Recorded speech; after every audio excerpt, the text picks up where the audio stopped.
Elishar. Yaitazar. Alright, we are the Hebrew Israelites from GMS Mississippi Gulf Coast, man. Before we get started, we're gonna give infinite honor and glory to Allah, Ba'ashem, Yahushua, Ba'ashem, Kakodash.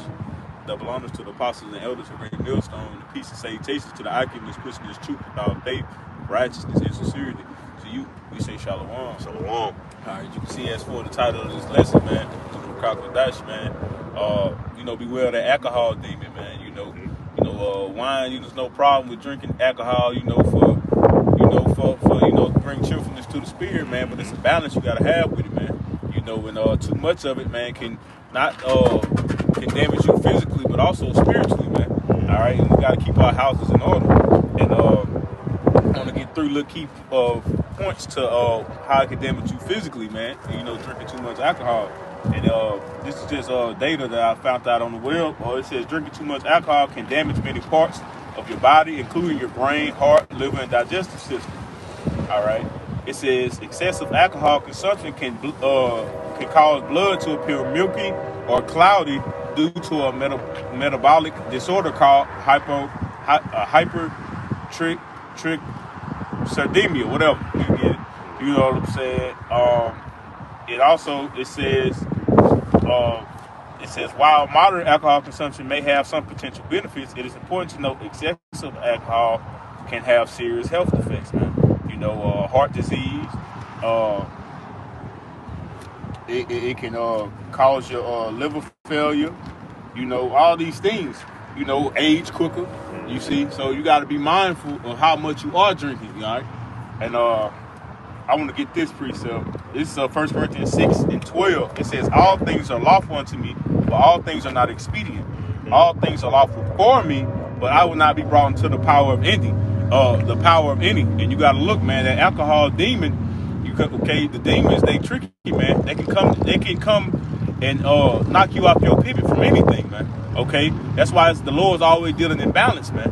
You see? And every time you go too much in excessiveness, what happens, man? You get knocked off your pivot and you go into doing some shit that's not beneficial for you, man.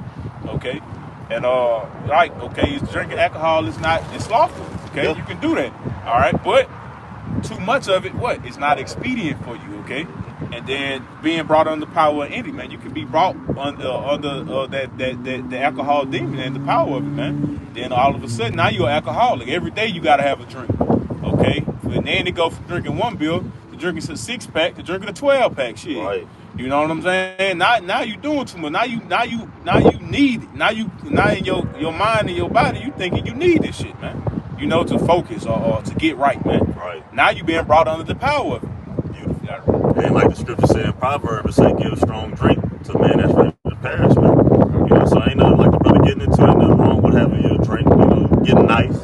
But don't overindulge in it, man, because you'll find yourself goddamn off your square. Like the brother say, depending on it. Every little situation, you get frustrated, and now you got to go to the bottle, man.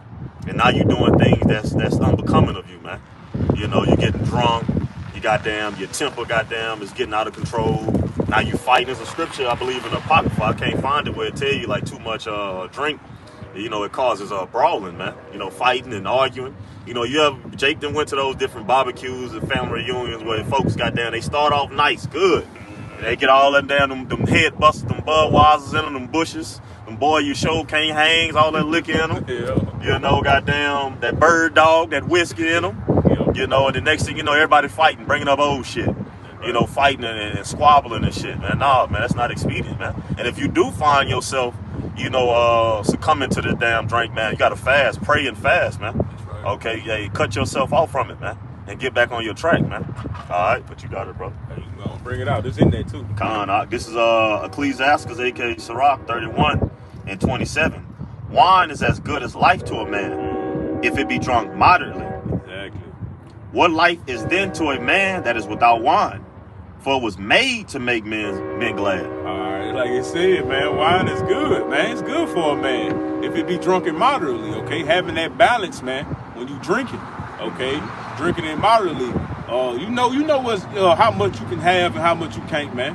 You know what I'm saying? Everybody done drunk before in their lifetime, and you know how much it was that made you black out and how much it made you feel good, man. You see? And it says, It was made to make the heart glad, man. Yep. Make man happy, man. Make you cheerful, okay? The Lord has set things upon this earth, man, for us to actually enjoy, man. Exactly. But too much indulging into it, man, it becomes a burden to you. Okay? And then, like he said, like in Psalms 55 and 22, it says what? Give thy burdens unto the Lord. So when it becomes a burden to you, you know you got to do what? The brother just said, fast, pray, okay? You know, get that balance back to yourself. We understand. Reset. Yeah, reset. You know, we understand we're in the flesh, man, and it don't take nothing to just boom, you know, get thrown off, man. You see? But it's the fact that you know what you have to do, man. Actually acknowledging that you doing too much. Yeah, real quick. I was listening to the brother was looking for that particular scripture. If you'll go down to 30. He still got to go down. Oh, okay. Sorry. Hey, but that's the spirit. Oh, no, hey, come on, shit. All right, come on. Well, you know, just lambacking on what the brother was going into, man. Indulging in too much of anything is bad for you. You know what I'm talking about? But when you get into those, because what did they say at the grocery stores and whatnot, those liquor stores, what they call it, wine and spirits. Start affecting your spirit, man. It puts a spirit on you. You know what I'm talking about? Right. And the brother was actually alluding to that, and I think it says right here in verse 29. Sirach 35 and 29. It goes into that, man. So it's all scripture. You know what I'm talking about? We're not out here speaking from our own accord. We see this and may have experienced this ourselves. Exactly. Indulging too much. You feel what I'm saying? Blacking out. You know, wake up the next morning and you know, feeling like a goddamn trash can. You exactly. Or you done did something that you regret now. Yeah. You know, yeah, or that's the worst feeling. Or you done goddamn, you know, like you said, what they call it, wine and spirits, man. You goddamn, you done did too much. Now you out of body, as they say, and now them damn spirits, whatever goddamn you been holding back, are able to fight off soberly.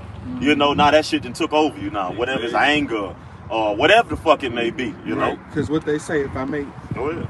You know, they say that tequila got them. You know, so that drink done got them. They say that gin will make you sin. That gin will make you sin. You know, that ain't okay. You drink too much of it. That's exactly. Because then you gotta realize everything has a consciousness, man. Yeah. All right. Then when you grow it, just like a chicken or something. You know, you might eat chicken and you get a feeling of anxiety or something. That's the spirit of that chicken before it actually passed got killed. You know what I'm saying? So the same thing with plants. You know, in this fucked up society, you don't know how the spirit of that plant was when they grew it before they made that alcohol out of it. You see what I'm saying? Mm-hmm. So you got it. I was just saying, hey, the foul bread. Yeah. I got something for you. Let's see. Okay, real quick. This is Sirach 18, and this for you, Sirach 18 and 30. It says, "Go not after thy lust, but refrain thyself from thine appetite. If thou givest thy soul the desire that please her, she will make thee a laughing stock to thy enemies and malign thee. Take not pleasure in much good cheer." See, that go to balance. Yeah. Neither be tied to the expense thereof. Yeah. You know, go ahead. What does the scripture say? Take not much pleasure.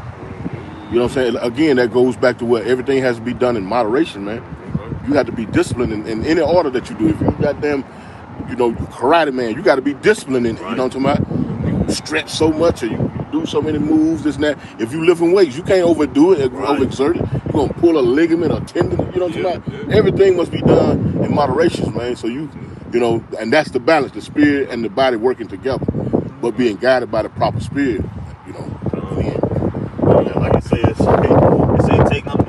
take not pleasure in much good cheer, neither be tied to the expense thereof, because overindulging in anything costs. Yeah. Whether, like the brother getting into, whether it's your body, wear and tear on your body, or whether goddamn wear and tear on your motherfucking pockets, or both. That's right. You know, you feel yourself tied to it, and now that's all you want to do. And now it's medical bills here. You know, now it's goddamn, bottle after bottle, now you broke. Yeah. You know, you ain't got no money, no gas in your damn car, but you got a bottle. You got a bottle. You got a fucking bottle. Pour that shit in the tank. Come on, now. That's the spirit. That's why we got to be walking and talking, you know what I'm saying, actually applying, because we ain't no different than a motherfucking weed head if we overindulging in drinking, man. Right. You know what I'm saying? Because it's costing our pockets, costing our livelihood, making us be brought under the power of it, man. Just like those people who they can't do nothing unless they get high. A perfect example, them Jakes, them guys that be gambling. Mm-hmm. You know, they be having to goddamn get cut off, like, you know, because Yeah. they done been put their fucking house up, their car, every fucking thing, man. There's plenty of accounts where Esau got down on TV or different articles come up where motherfucking and lost everything due to their gambling habits. Then they sit at that table and then what come behind it? Drinking. Trying to smoke it over, roll it over. As the scripture where it also says, it says, woe to him to give drink to his neighbor, you know what I'm saying? And that's philosophy, and shit, that could be literally, man. Right. Because those casinos prey on folks like that. They got what they call a hotline if you gamble too damn much. You feel what I'm saying? You know, and they know that's from the get-go. They set up these different what they call them, like loopholes, you know what I'm talking about? They set these things up in the beginning because guess what? These people who run these brothels, you know what I'm talking about? They have experience in that, man. That's right. And the first thing they do, they look good, walk around with that one drink, Exactly. one drink, you feel what I'm saying? And then they And it's free. You feel what I'm saying? It's all intentional. You know what I'm saying?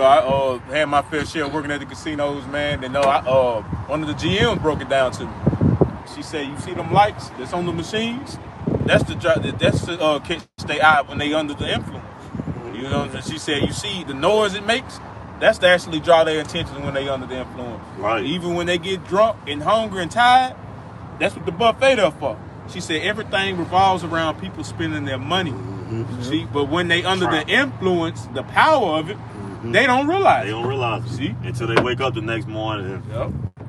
That reminds me of that scene in Percy Jackson, where they had they was in a hotel. I guess they was eating these little lotus flowers, and they was there for a mission, but then they got sidetracked and they started doing, you know, just indulging and overindulging, and then they had to them bells and shit. It was keeping their ass asleep, man. You know, they woke them the fuck up.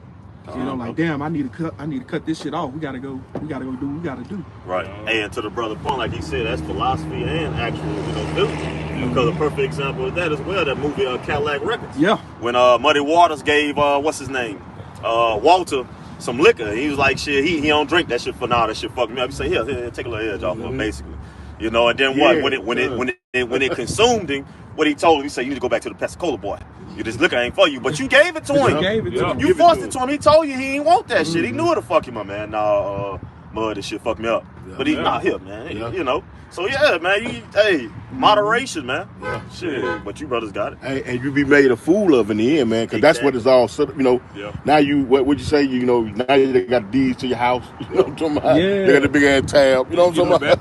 You know what I'm saying? Or goddamn that habit excel into something else. Because he went on, since we talking about the movie, he went from goddamn being on that liquor heavy to heroin. Chasing that high. Overindulging. What they call it, gateway. And they'll say that right now today about cannabis. You know what they say? You know what they also say? I'm fighting these demons, man. You know what I'm saying? Fighting this pain, man. Fighting these demons. That's what Jake been saying for the last decade, man. But they acknowledge that they fighting the demon, but they can't get from under the power of this damn demon, man. Right. They're an illusion that they fight because what they on that lean, they on them Percocets, weed, cocaine, all type of shit, man. Seeing things. Seeing them. Shrooms. That's a new shit called cream. About them young, it ain't nothing but heroin. You want to go on? Yeah, you go back in that Ciroc 31. What time? Yeah, we get ready to close. This is back in Ciroc 31, and we on 28. It says, wine measurably drunk and in season brings gladness of heart, right, and cheerfulness of mind. Right, drunk at the right time. You know, you drinking at the right time, man. It brings what? Gladness of heart, man. It's good when it's supposed to be. It's what they said. Thessalonians. It's a time and a season for everything. Okay, it's a time for you to be drinking and being cheerful, man. It's a time when you need to be cutting that shit off, man. You need to be like a light switch on and off, man. You know what I'm saying? Yeah. Coming up. It says. But wine drunken with excess maketh bitterness of mind, of the mind. That's it right here. With brawling and quarreling. Right. Get too drunk, like the brother said, man. You off the damn head bustles, man. Oh, you know it. You feeling good at first. You're dancing, all of a sudden, You sitting over there, what they looking at? What they got going on? Now you tripping. What they laughing at? Yeah. They been laughing, motherfucker, for Hey, you. nothing to do with you. Hey, got shit to do with you. What are you tripping on? What y'all say about me, huh? Man, you the fool now. You the fool, man. It said, You got it, brother. it say drunkenness increases the rage. See, look, drunkenness increases the rage of a fool till he offend. It diminishes strength and make his wounds. What they say is, it was an old saying that they say about the CIA. They say they used to give wine, give liquor to folks that they be interrogating and whatnot, and it's a truth saying. Yeah. You know, it draw out your inner you anyway. Right, You right. was harboring all this in the first place. Right. You pay attention to a person who drinks because all his or hers, Yeah, it's coming out. It gonna come out. When you they know? find that, it's gonna show. It's gonna, come out. That, hey, it's a fine line. That's why I say drink in moderation, man. You had a wedding or whatnot, you feel what I'm saying? Okay, get your little drink in. Right. I'll celebrate. You know what I'm saying? You might have to loosen up. Yeah, you feel what I'm saying? But just to be, you know what I'm saying? Just to be, I'm going to get to 211. Right. You know what I'm saying? Or the hurricane. The hurricane, or the Mad Dog 2020. Right. Shit. Oh, goddamn, nowadays it turned up. I got wasted. Like, what? Yeah, now it's just turned up because motherfuckers on all type of shit. All type of shit. No. All right.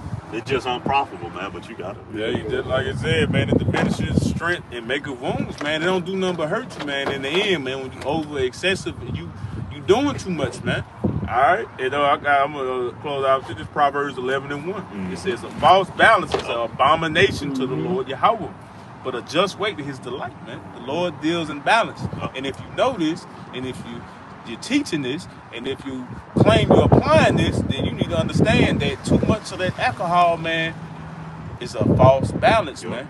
Okay, it ain't gonna be weighing right, man. You know what I'm saying? So understand, man. Beware of that damn alcohol demon. It ain't good for you. And know your balance. Know your balance, man.